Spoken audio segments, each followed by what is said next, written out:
Hey guys, welcome back to my channel. I hope you all are having a wonderful day.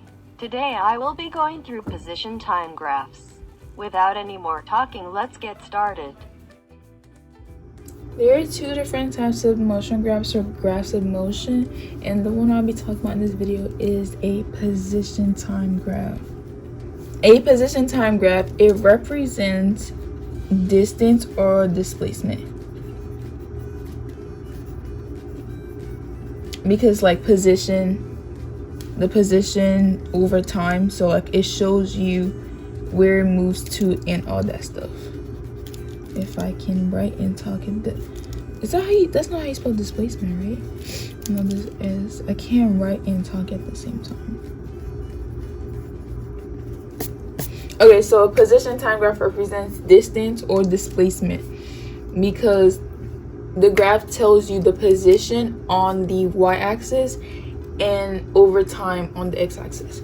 So basically, the slope of a position time graph represents velocity.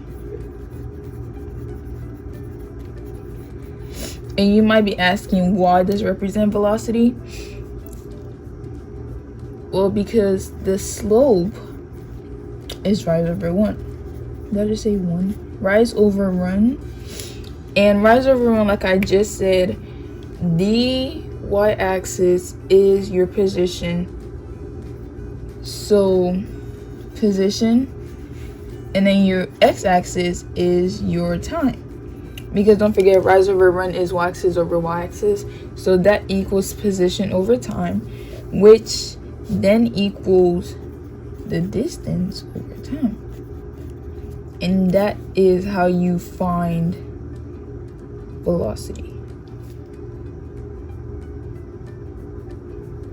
Because the position tells you the distance and like it represents us in displacement. So that's why. So now let's just talk about like the graphs themselves. So let's start with this. So on this y-axis we have position, on the x we have time. So let's say we have a line that is just going straight. Well, y'all could say it's not moving, or there's no distance or anything. But let's get to the facts. The slope is 0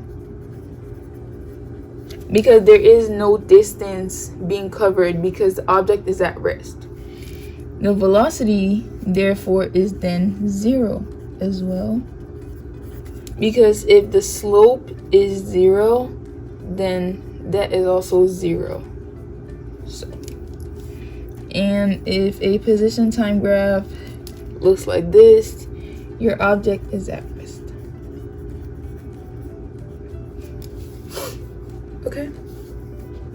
Okay. So if you have a graph that looks like, I'm just put P and T now, that is constantly going up. Your slope is positive. Your velocity is constant because it's constantly moving in the same direction over a period of time. And it is also positive. It is positively constant. So it's constantly moving away from its starting position. And also, okay, next one. If you have a position time graph that looks like this, so it is moving down from the starting point constantly. That is not a T. So your slope is now a negative because it is ascending downwards. And your velocity is a constant negative. It is constantly moving downwards from its starting position. Now for the last one, if you have a position time graph and your graph looks like this,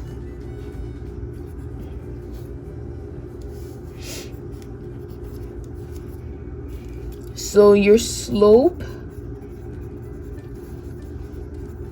is a curve. So your velocity is now not constant anymore. Compared to these, well, not that one. Compared to these where it's constantly moving up or it's constantly moving down, now it's not constant anymore. And your object is now accelerating. And it's speeding up.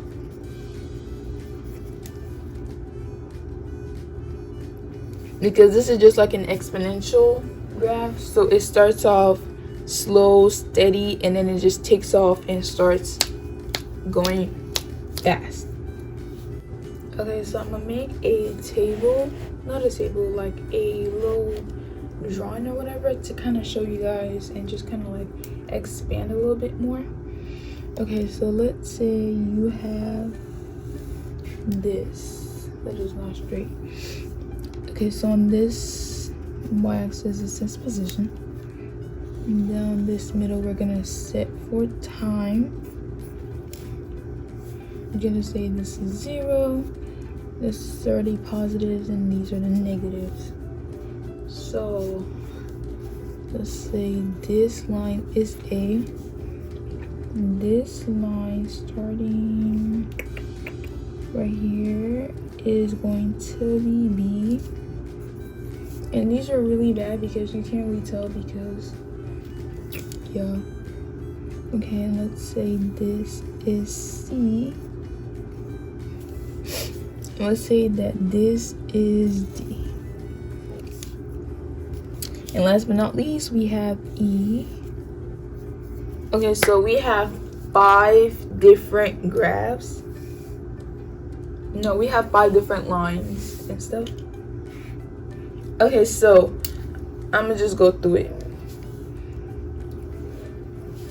C is representing the object accelerating. B and D are representing constant velocity, whether positive or negative. A and E are representing the object at rest. Okay, so now let's go through it. So which of them is maintaining a state of motion? So basically, state of motion means a constant velocity. And I literally just said that. So this velocity is 0, so the object cannot be at rest, so it's not A or E. This velocity is not constant, so it can be C because that's accelerating. So your only options are B and D because the slope, no, not the slope, the velocity is constant, so it is maintaining a state of motion. And the only two that are moving because they're at rest is going to be A and E. On average, which object is traveling the fastest? So the way we determine which object is traveling the fastest is whichever one has the steepest slope. And I forgot to put this. Let me write it down. The steeper the slope, the higher the speed.